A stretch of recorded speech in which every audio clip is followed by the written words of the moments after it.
बाजिथि सनाथि मायथाइ फालिनो साखाफारा जानायजों लोगोसे सनापुर ब्रह्म सेवाश्रम सिमेन्ट सापरि सानजारि नोगोराव बोखावै लखिमपुर जिल्ला ब्रह्म धोरोम आफादा बेजों लोगोसे खुंफुंनो लादों खुंगा 20थि बोसोरारि जथुमा बोखावै लखिमपुर जिल्ला ब्रह्म धोरोम लाइमोन आफाद खुंगा 8थि बोसोरारि जथुमा बोखावै लखिमपुर जिल्ला ब्रह्म धोरोम आइजो आफाद लोगोसे खुंगा 22थि बोसोरारि जथुमा सिमेन्ट दखरा ब्रह्म धोरोम आफाद आरो खुंगा 18थि बोसोरारि जथुमा सिमेन्ट दखरा ब्रह्म धोरोम लाइमोन आफाद आरो खुंगा 7थि बोसोरारि जथुमा सिमेन्ट दखरा ब्रह्म धोरोम आइजो आफाद बे सनाथि मायथाइ फोरबो फालिथायखौ 2024 मायथाइनि जानुवारि दाननि 5, 6 आरो 7 सानथामनि हाबाफारि लानानै गाजा गोमजायै खुंनो साखाफारा जादों। सनापुर गामिनि रायजो राजाफ्रा बे सनाथि मायथाइ फोरबोनिनो सोलिबाय थानाय खामानिया 90% जाफुंसार जाबाय होनना फोरमायदों आरो बे सानथामनि हाबाफारियाव दाब दाब जायगानि ब्रह्म धोरोमनिनो 10,000निबो बांसिन सुबुङा बाहागो लाफैगोन होनना फोरमायदों आरो गेवलां मेलाव गाहाय आलासि महरै बाहागो लाफैगोन मुस्रि असिनि कुमार स्वर्गियारि दुलाराय ब्रह्म धोरोम आफादनि आफादगिरि बोखावै लखिमपुर जिल्ला ब्रह्म धोरोम आफादनि सनाथि मायथाइ फोरबो फालिथाय आरो 20थि बोसोरसालिया लाइमोन आफादजों लोगोसे बोखावै लखिमपुर जिल्ला आइजो आफादनि 8थि बोसोरसालिया जथुमा नैबे सोनापुर गामियाव जोङो गाजा गोमजायै खुंनो लादों। बेवहाय फैगौ 5, 6, 7 जानुवारि बेवहाय जानो गोनां जानाखि सनाथि मायथाइ फोरबोआव जोङो दिनै फ्राय खामानिफ्रा जोबनायाव फैबाय।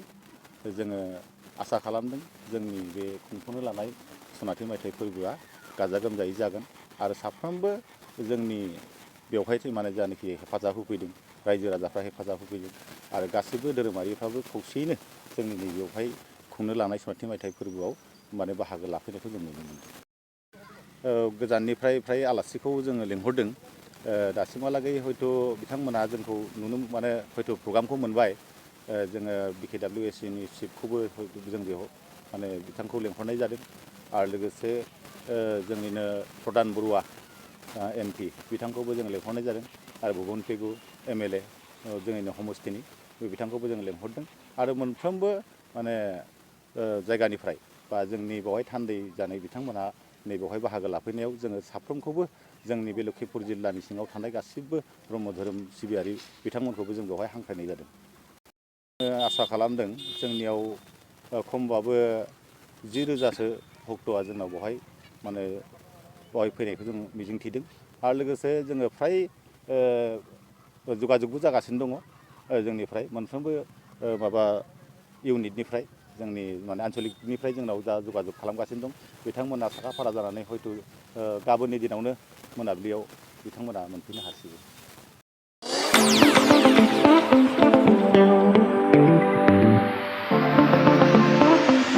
सानाय सुनाय बेरामनि जेंनायाव गोग्लैना थानायफोरनि थाखाय गोजोनथाव खौरां गावनि देहानि सानाय सुनायखौ लानानै दुखुआव थानो गोनां गैला। जुदि नोंथाङा सानाय सुनाय दंब्ला जिंगासिनांगौनि गोनांथि गैया। नंगौ, चिरां जिल्लानि बेंटल गेट चापागुरियाव थानाय SI निउर'थेरापि सेन्टाराव नोंथाङा गोरलैयैनो देहानि सानाय सुनायखौ फाहामथाय लानो हागोन। बे सेन्टाराव सिं सानाय, आफादावरि सानाय, मोदोम जरा सानाय, आइजोफोरनि जेंना, खर' सानाय बायदि बायदि रोखोमनि बेरामखौ फाहामथाय होनाय जायो। बे SI निउर'थेरापि सेन्टाराव बेरामिया थानानै फाहामथाय लानो हानायनिबो सुबिदा दङ। नोंथाङा SI निउर'थेरापि सेन्टाराव फाहामथाय लानो गोसो दंब्ला नैबे जानबुं नम्बर 7620160459 नङाब्ला 9476977956 आव थोंजों सुलाद लानो हागोन।